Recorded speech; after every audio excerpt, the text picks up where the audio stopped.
एक बस जैसे ही अपने आखिरी स्टैंड पर जाकर रुकती है तो कंडक्टर पीछे देखता है तो एक लड़की पीछे सो रही थी। तो वह उसे जाके उठाता है।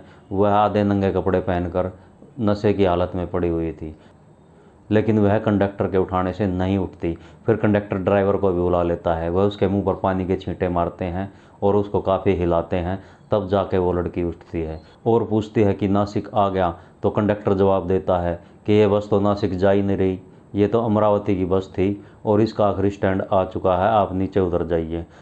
तो वह लड़की कहती है मुझे तो नासिक जाना था, मैं इस बस में कैसे आ गई, मेरे साथ कुछ गलत हुआ है। वह अपने कपड़ों की तरफ देखकर बोलती है कि ये कपड़े मुझे किसने पहनाए, और ड्राइवर कंडक्टर पर ही शक करने लगती है और उनको बोलती है कि तुमने मेरे साथ कुछ ना कुछ गलत किया है। शोर शराबा मचा देती है और बस से नीचे आ जाती है।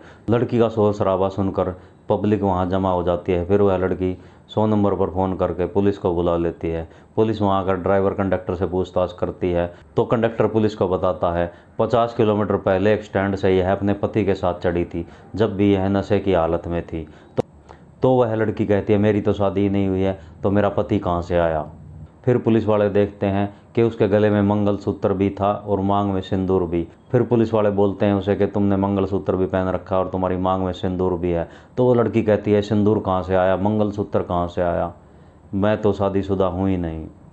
यह बात सुनकर पुलिस भी चक्कर में पड़ जाती है। कहानी बहुत ही रोमांचक है और सस्पेंस भरी है। वह लड़की उस बस में कैसे आई, उसका पति कौन है, उसके कपड़े किसने बदले, उसको नासिक जाना था, वह अमरावती की बस में कैसे आ गई। कहानी को एंड तक देखिए दोस्तों। नमस्कार दोस्तों, यह घटना मुंबई की सच्ची घटना है। एक फिल्म का सेट लगा हुआ है। एक हीरोइन अपने रूम के अंदर तैयार हो रही है, मेकअप वाला उसका मेकअप कर रहा है। तभी डायरेक्टर रूम के अंदर आता है और मेकअप वाले को बोलता है अभी बहुत टाइम है शूट में, तुम बाहर जाओ, और दरवाजे की कुंडी लगाकर उस लड़की के साथ छेड़छाड़ शुरू कर देता है और उसको बोलता है कि तुझे मैं टॉप की हीरोइन बना दूंगा, एक बार मेरे साथ सो जा। ऐसी बातें सुनकर लड़की उसका विरोध करती है और शोर मचाते हुए गेट खोलकर बाहर निकल जाती है। बाहर पूरे सेट पर चिल्ला चिल्ला कर सबको इकट्ठा कर लेती है।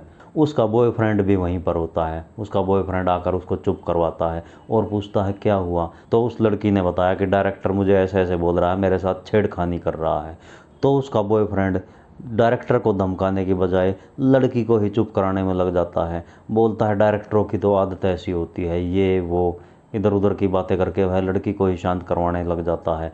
तो ये बातें देखकर लड़की को बहुत गुस्सा आता है कि इसको धमकाने की बजाय वह मुझे चुप करा रहा है।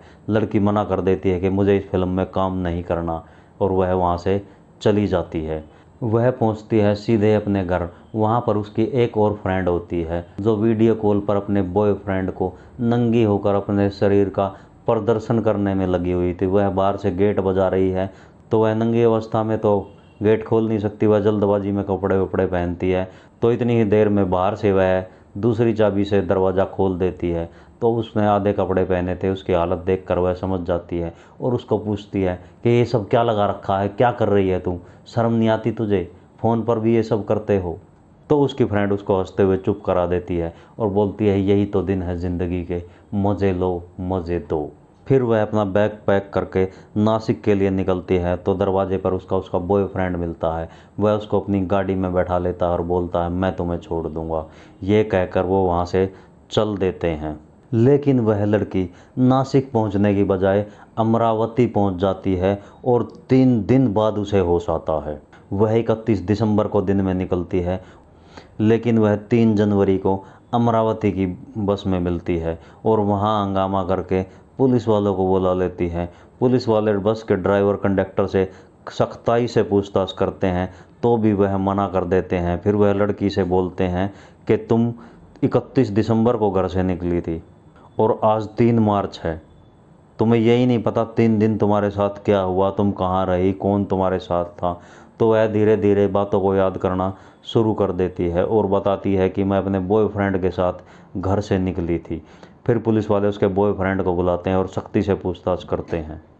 तो वह बताता है कि मैंने तो इसको वहाँ स्टैंड पे छोड़ दिया था, वहाँ से इसको नासिक वाली पार्टी ले जाने वाली थी, मुझे इससे आगे कुछ नहीं पता। पुलिस के हाथ बिल्कुल खाली के खाली थे। पुलिस उस लड़की को फिर से बोलती है कि अपने दिमाग पर जोर डालो और याद करो तुम किसके साथ वहाँ से गई थी। तो वह लड़की बार बार अपने दिमाग पर जोर डालती है, लेकिन उसको ऐसी नशीली दवाई दी गई थी कि उसे कुछ भी याद नहीं आ रहा था। और वह लड़की परेशान थी कि 3 दिन तक वह कहाँ रही, किसके साथ रही और उसके साथ क्या हुआ, उसे कुछ भी याद नहीं था। फिर पुलिस उसकी कॉल डिटेल को खंगालती है, उसमें से भी उसके हाथ कुछ नहीं लगता। तो वह लड़की बताती है कि नासिक वाली पार्टी ने मुझे एडवांस में पेमेंट करी थी। तो वह पेमेंट मेथड से लोगों को पकड़ने की कोशिश करती है, तो वहाँ भी उसके हाथ कुछ नहीं लगता। उन्होंने किसी फ्रॉड अकाउंट से उसके अकाउंट में पैसे डाले हुए थे। पुलिस भी परेशान हो चुकी थी, लेकिन पुलिस बड़ी ही बारीकी से इस केस की जांच कर रही थी।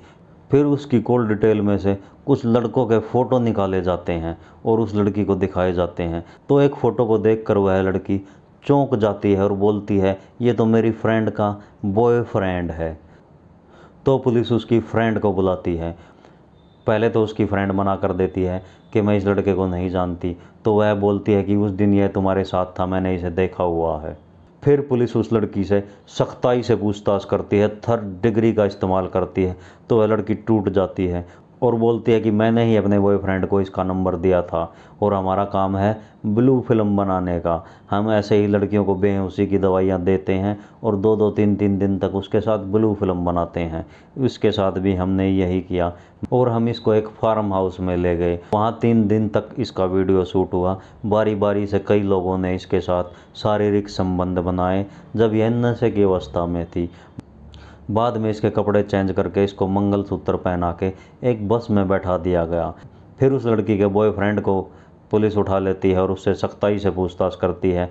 तो वह भी यही कहानी बताता है कि हमारा काम है ब्लू फिल्म बनाने का। उस लड़की के साथ 3 दिन तक बर्बर तरीके से यह लोग बलात्कार करते रहे। वह नशे की हालत में पड़ी रही, उसे कुछ नहीं पता था।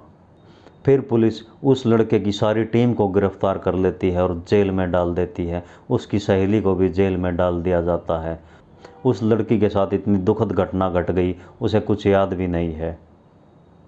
और ऐसी बातें ना ही याद हों तो अच्छी बात है। इसीलिए कहते हैं दोस्तों, सतर्क रहो, सावधान रहो। ऐसे ही पैसों का लालच करके किसी की बातों में ना आया करो। यह घटना सुनाने का हमारा उद्देश्य किसी का दिल दुखाना नहीं है। हमारा उद्देश्य है कि सब सतर्क रहें, सावधान रहें। आज की यह कहानी यहीं समाप्त होती है। नमस्कार दोस्तों, जय हिंद।